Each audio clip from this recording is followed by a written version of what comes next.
Conselho de Ética da Câmara dos Deputados tem pela primeira vez um deputado federal de Santa Catarina e o mais jovem também na história do Conselho. Isso agrega responsabilidade, compromisso e desafio, principalmente no período político que o Brasil atravessa. Fábio Chilquete, deputado federal do União Brasil, preside o Conselho de Ética, já está conosco. Presidente, obrigado pelo tempo, pela disposição da entrevista inicialmente. Eu que agradeço a ND pela oportunidade também. A você, PC, meu grande amigo, estou à disposição para a gente bater um papo. Então vamos começar esse bate-papo, deputado, falando dos desafios do Conselho de Ética. A gente tem recebido dentro do Conselho as reclamações das mais brandas, como bate-boca entre deputados, até casos mais graves. Isso desafia o Conselho de Ética, os parlamentares a fazerem análises mais profundas, mas também respeitar tudo que se diz no regimento e também dentro de cada cenário? Olha, PC, eu deixei claro já desde semana passada que acaba que os deputados estão banalizando o Conselho de Ética. O Conselho de Ética deveria ser a última instância dentro da Câmara dos Deputados, até como uma forma da gente ter um bom funcionamento da casa com respeito. O que vem acontecendo é que pela primeira vez na história a gente recebe tantas denúncias. Só na sexta-feira da semana retrasada foram 20 representações contra 11 deputados.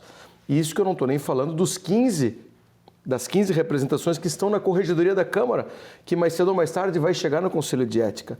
Claro que a gente vive um momento pré-eleitoral, os ânimos estão à flor da pele, né? Mas a gente tem um momento que não dá para banalizar o Conselho de Ética. O Conselho de Ética ele teria que ser a última instância. Então a gente está pedindo um pouquinho de mais paciência, que parem-se as representações, muitas representações são políticas também, para fazer palanque em cima de outras ideologias, mas tenho certeza absoluta que a gente vai tentar daqui para frente dar uma segurada, porque são muitos processos. Para ter noção, os que chegaram agora, nós vamos demorar mais ou menos 90 dias para analisar. Bom, a gente fala de um período longo de discussão de apenas uma parcela do que está chegando, fora aqueles que já estão ali. E o senhor citou muito bem a questão da banalização.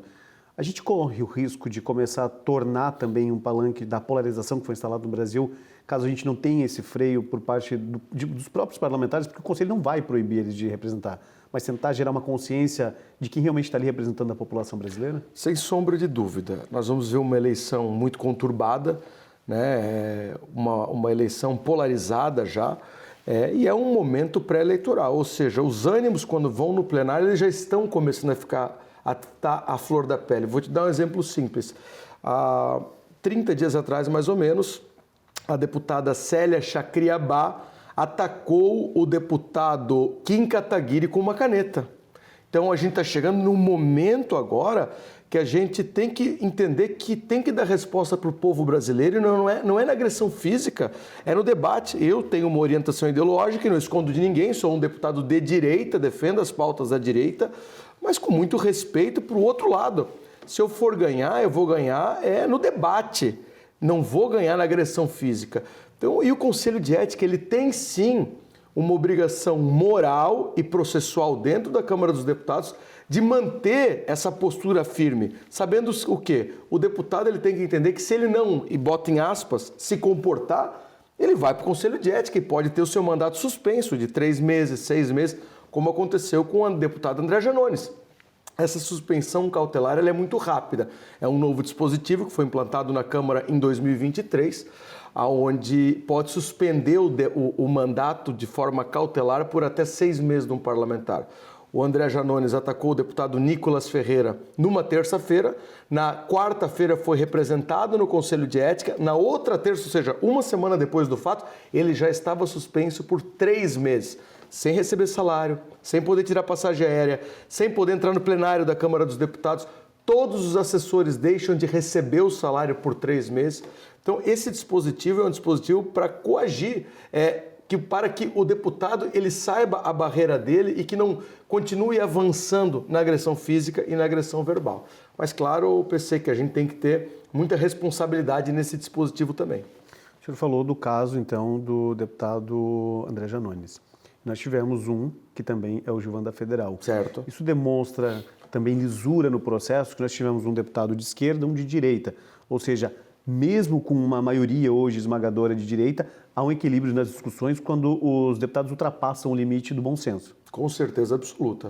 O deputado Gilvan da Federal voltou há pouco, acho que semana passada ou retrasada, ao mandato dele, foi suspenso também por 3 meses. Não era a minha gestão, era a gestão do deputado Leur Manto, que fez um trabalho excepcional também. Do seu partido também. Do meu partido, do União Brasil, com muita imparcialidade. PC, quem senta naquela cadeira como presidente do Conselho de Ética, por muitas vezes deixa de ser deputado e passa a ser o presidente do Conselho de Ética. Então, e orientações ideológicas nós vamos ter que deixar de lado para, de fato, ter a lisura no processo, na escolha do relator, no rito processual, na ampla defesa que tem que ser dado a todos os deputados que estão no Conselho de Ética.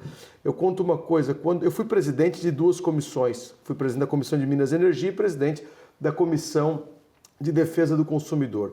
E quem está na presidência de uma comissão, ele quer trabalhar o máximo possível, porque é só 1 ano como presidente de comissão, vedada a reeleição de presidente. E quando eu sentei na cadeira como presidente da comissão do Conselho de Ética, deixei claro, eu espero trabalhar pouco aqui. Ter o meu trabalho como deputado federal de forma muito ampla, mas como presidente do Conselho de Ética trabalhar pouco. Infelizmente não é o que a gente está vendo, né? São 20 representações que já estão lá, mais 15 chegando, e pode ter certeza, com o ânimo do ano pré-eleitoral, chegando a eleição do ano que vem, as representações elas vão aumentar. E eu digo para você, o Conselho de Ética está pronto para receber essas denúncias de forma isonômica e pensando sempre na resposta que a gente vai dar para a sociedade brasileira. O presidente Hugo Mota recentemente trouxe uma renovação, uma punição até que quase que imediata por parte da mesa diretora, e isso não interfere imediatamente com a posição do Conselho de Ética. O senhor acredita que é mais uma ferramenta, um dispositivo para tentar conter os ânimos que hoje a gente vê muito aflorados lá no Congresso Nacional, em especial na Câmara? Eu acho que sim, PC. Eu votei contra o regime de urgência. Eu acho que a gente tem que debater mais isso. Nós não podemos deixar que a mesa diretora tome Claro que, por conta da obstrução física que os deputados fizeram no plenário no dia 5, esses 15 deputados, mas nós temos que dar o direito de defesa. O que eu quero dizer com isso? O Conselho de Ética tem esse plenário para isso, para que o deputado possa lá se defender, como aconteceu com o deputado André Janones. Foi dado o direito de defesa dele, foi ouvido o advogado dele, foi feito, o relator fez um parecer extremamente que não teve nem de um lado nem de outro, ou seja, ele foi certo pela lisura do processo. Mas eu votei contra o regime de urgência. Eu acho que o local para a gente debater suspensões cautelares, suspensões e cassação é no plenário do Conselho de Ética e depois chancelar no plenário da Câmara dos Deputados com maioria absoluta. Bom, a gente fala ali de alguns comportamentos de parlamentares que já chegaram, o senhor disse também que vem esses outros 15 em relação à obstrução da mesa diretora e o funcionamento do Legislativo Federal, e a gente observa também que muitos desses comportamentos provêm de posturas ideológicas. Talvez o momento de discutir exatamente essas bandeiras não seria dentro do parlamento, sim fora. O senhor acredita que aciona-se o Conselho de Ética exatamente no momento que não deveria se discutir essas pautas nesse momento? Claro, o Brasil tem pautas muito mais importantes do que xingamento, do que briga, do que confusão, né? Sempre, desde a redemocratização, o parlamento ele viveu com a esquerda e ele viveu com a direita. Sempre foi assim. E o nosso partido sempre representou isso, porque nós tivemos grandes deputados no União Brasil, na época democrata, fazendo PFL, fazendo essa defesa. Um deles, que hoje é governador do Goiás, Ronaldo Caiado, que foi deputado federal pelo PFL, foi senador pelo PFL, mas hoje parece que a briga aumentou. Parece que é um campo de batalha físico e a gente tem que parar com isso. Eu acho que até mesmo essa banalização do Conselho de Ética está se fazendo do Conselho de Ética uma instância para você prejudicar um outro deputado. Porque, querendo ou não, você cria situações constrangedoras quando ele vai para o Conselho de Ética. A imprensa vai para cima dele, ele tem que ficar dando explicação. Então, assim, a gente tem que... Está na hora, agora, da gente ter muita calma, ter muita paciência. O Brasil está em pressa, o Brasil precisa mudar. O que vem acontecendo hoje da política atual, tanto interna quanto externa, é fruto de um desgoverno do que vem acontecendo aqui, certo? Agora o deputado Eduardo Bolsonaro está no Conselho de Ética pelo que fez nos Estados Unidos. Mas a gente tem que entender também que o que vem acontecendo na política internacional do Brasil é fruto do que o nosso presidente não tem nada que fazer manutenção em navios uranianos na costa brasileira. Nós não temos que dizer que nós vamos acabar com o dólar para fazer uma moeda em comum no BRICS. Nós não temos que tomar partido entre a guerra de Israel e Palestina. O nosso presidente ele não tem que afrontar o presidente dos Estados Unidos, quanto mais de 200 anos nós mantemos uma relação comercial saudável e superavitária pelo lado dos Estados Unidos em 70 bilhões de reais. Quase. Mas assim, é a hora da gente acalmar os ânimos. Nós temos uma grande eleição em 2026 e a direita não pode perder essa eleição por narrativa. Nós temos que ganhar essa eleição no voto e convencendo o povo brasileiro que o Brasil precisa de mudança. Bom, já que o senhor migrou um pouco para a política, então vamos de volta para lá, para o campo político, falando desse cenário. Nós temos aí já lançado desde o início do ano, mas já circulando o Brasil desde o ano passado, Ronaldo Caiado, governador de Goiás do União Brasil. Hoje mesmo a gente teve o anúncio do presidente nacional do PSD, Gilberto Kassab, anunciando 2 nomes como pré-candidatos, Ratinho Júnior e Eduardo Leite. Hoje Ratinho Júnior muito mais preparado, já rodando o Brasil também. E aí tem Romeu Zema, que já se lançou pré-candidato. Quem fica na espreita ainda é o Republicanos, governador de São Paulo, Tarcísio de Freitas. O senhor acredita que a União Brasil deve manter essa potência do nome de Caiado também nessa construção de vários nomes da direita para tentar fortalecer o grupo no segundo turno? Olha, nós na terça-feira da semana passada fizemos um grande ato que foi a formalização da Federação União Progressista, ou seja, nós nos tornamos o maior partido do Brasil, 109 deputados federais, 15 senadores, nós somos o maior partido em número de governadores, prefeitos, vice-prefeitos, vereadores, ou seja, isso com certeza dá um acolchoamento para que o Caiado continue esse trabalho dele como pré-candidato a presidente da República.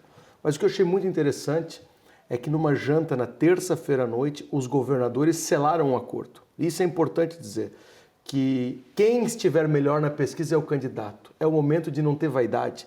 O governador de São Paulo, Tarcísio de Freitas, governador do Goiás, Ronaldo Caiado, e governador de Minas Gerais, Romeu Zema, estiveram no palanque da Barretos, da maior festa de peão, e foi deixado muito claro, um dos 3 vai estar no Palácio do Planalto a partir de 2027. Isso mostra a maturidade política. Antigamente se lançavam candidatos, os partidos políticos lançavam os candidatos para no segundo turno ter o apoio. Nós queremos matar essa eleição no primeiro turno.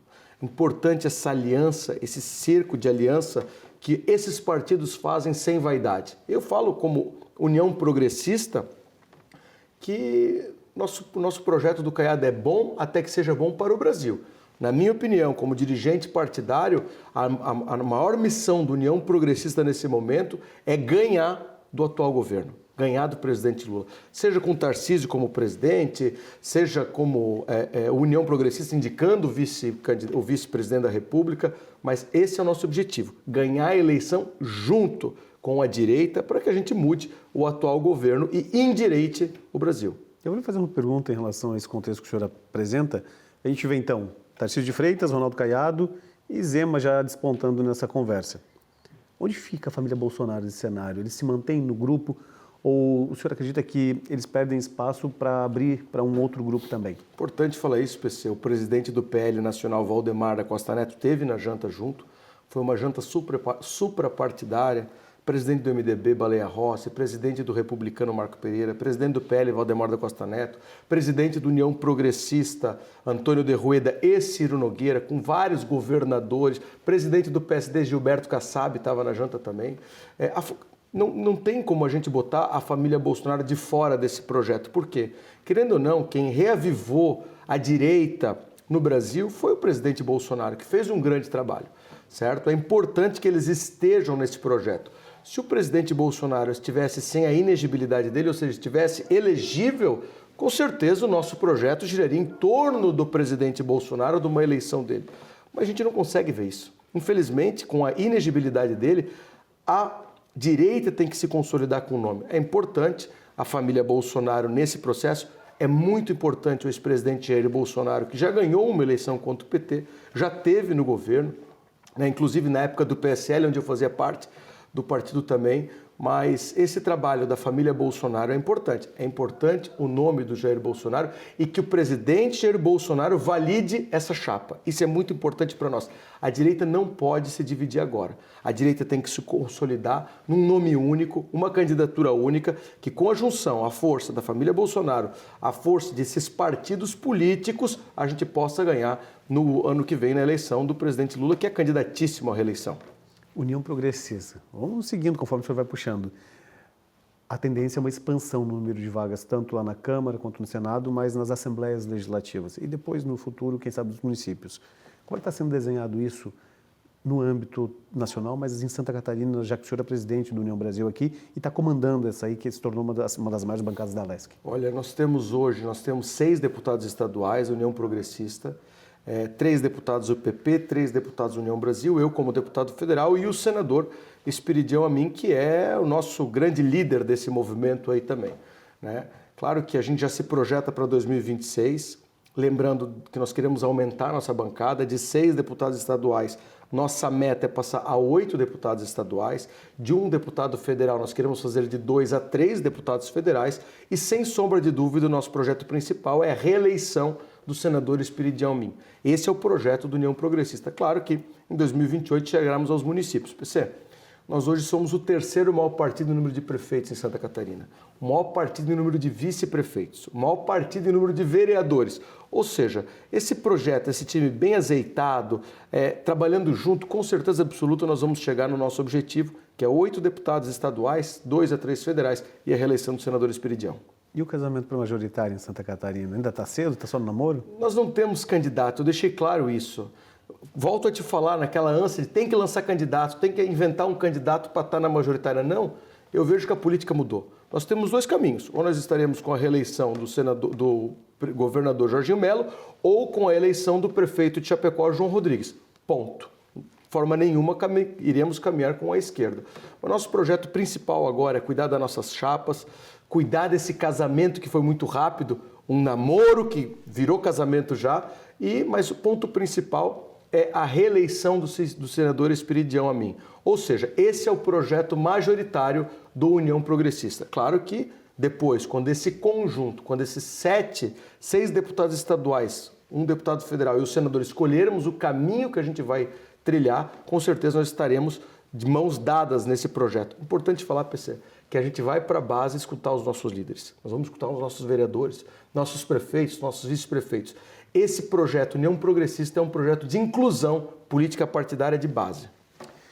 Vamos voltar para Brasília um pouquinho. O senhor falou ali de Jair Bolsonaro, o senhor, provindo então do extinto PSL, mantém lealdade ao ex-presidente da República. O senhor acredita que a construção do partido, do PL em Santa Catarina, com a ascensão de Carlos Bolsonaro aqui, pode ser um ganho para Santa Catarina ou ainda é uma dúvida do que pode suceder no futuro em relação à possibilidade dele vir ao Senado para cá, ocupando um espaço que poderia ser ocupado por um catarinense? Olha, eu vejo que a vinda do Carlos Bolsonaro, do vereador Carlos Bolsonaro do Rio de Janeiro para cá, nós temos bons deputados, nós temos bons nomes que entendem de Passo de Torres a Porto União, de Joinville a Dionísio Cerqueira, que sabe o que a gente precisa no meio oeste, no Planalto Norte, no Alto Vale, Médio Vale, na Serra Catarinense, no extremo oeste, no extremo sul do estado, no nosso litoral. Então nós temos bons nomes e que voltam com a direita. Hoje, a nossa bancada dos nossos deputados federais, do Fórum Parlamentar Catarinense, por exemplo, a nossa bancada vota 13, 14 votos, nós temos basicamente de oposição ao governo. Na maioria das vezes nós temos 12 votos de oposição ao governo, ou seja, Santa Catarina já mostrou que é leal ao projeto do presidente Bolsonaro. Santa Catarina já mostrou que é leal à direita, ao movimento da direita. Ou seja, eu tenho um nome que é o meu candidato, que é o senador Espiridião Amin, que é para quem eu trabalho e tenho certeza absoluta que o catarinense vai entender a importância dele continuar lá no Senado. O PL também tem bons nomes aqui. Outros partidos têm bons nomes que defendem a direita. Tenho certeza absoluta que o vereador Carlos Bolsonaro seria um grande candidato a senador pelo Rio de Janeiro, que é o estado que ele conhece, que ele reconhece e que vai fazer um grande trabalho por lá também. Vamos encerrar pensando no futuro, então, de Eduardo Bolsonaro. Como é que o senhor acha que vai encaminhar esse processo na Câmara e que não depende do senhor, é um colegiado, o senhor não vai decidir, diante de tudo que tem acontecido, diante das denúncias internas, mas também da própria configuração de regimento interno? Olha, a partir do dia 29, sexta-feira, eu libero a pauta, né, para todos os membros do Conselho de Ética, para o colegiado. Dia 3, na quarta-feira, a gente quer pegar esses 20 processos que estão lá e começar a fazer a análise dele, ou seja, nós temos que fazer cada processo desse uma lista tríplice, vedando o nome dos deputados que são do mesmo estado do representado, do mesmo partido do representado e do mesmo partido do representante, ou seja, alguns nomes já saem que não vão poder relatar esses 20 processos. O deputado Eduardo Bolsonaro tem 4 pedidos de cassação no Conselho de Ética, né?